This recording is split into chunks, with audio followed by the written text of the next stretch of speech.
Staircase.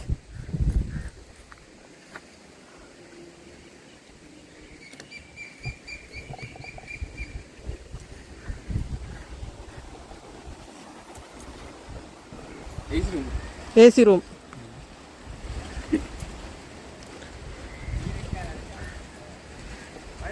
பழைய ஜென்மத்து டச்சுக்காரரை இப்போதைக்கு ஜெயிலில் போடுவோமா நம்ம?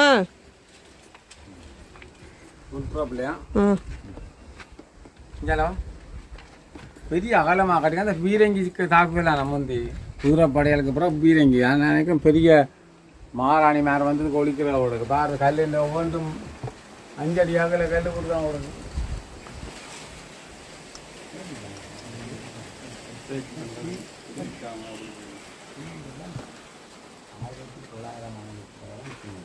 மக்களே இப்போ அந்த மகாராணி சுற்றி பார்க்குறா பாருங்க. இதுக்கெல்லாம் டச் கார் இருந்தது. அவர் மகாராஜானா நான் மகாராணி. பாருங்க ஒவ்வொரு நான் அல்ல சைஸ் எல்லாம் நமக்கு ஏத்த மாதிரி கேப் விட்டு கட்டி இருக்காங்க. 5 அடி அகலம் வலிக்குவாது. 5 4 5 வேறங்க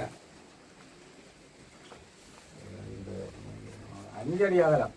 அகலம் 5 அடி இல்ல அது சிவத்து அகலம். இது 4 அடி தானே. வாதல விடு. பெரிய ஒரு சோஃபாலாம் கொண்டு வர அளவுக்கு கட்டி இருக்காங்க. அப்ப சோவாங்க அவங்க செய்வாங்க. ஆனா இப்ப இருக்கிற மக்கள் ஐ லவ் யூ எழுதியே ஓஞ்சு போறாங்க. நாங்களாவது மகாராஜா மகாராணிங்கிறோம். இங்க பாருங்க ஊர்ல இருக்கிறது பூரா வந்து ஐ லவ் யூ எழுதிக்கிட்டு இருக்கு. போன ஜென்மத்து சிப்பாய்கள் போல. அதுக்கு என்ன நடந்தது?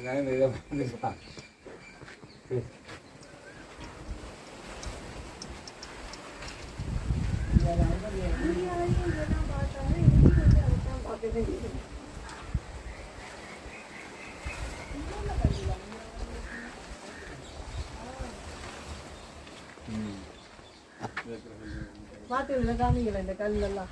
இந்த நம்ம முதல் பார்த்த அந்த காம்பவுண்ட் வால்ஸ் யூஸ் பண்ற கல்லுவே இங்க இல்ல. நல்ல சிமெண்ட் போட்டு கட்டியிருக்காங்களா இல்ல சுண்ணாம்பு போட்டு கட்டியிருக்காங்களா? அதுல வந்து பீமுக்கு பதிலாக சும்மா நிற்கிற கல் விட போட்டு போட்டு கட்டியிருக்கு.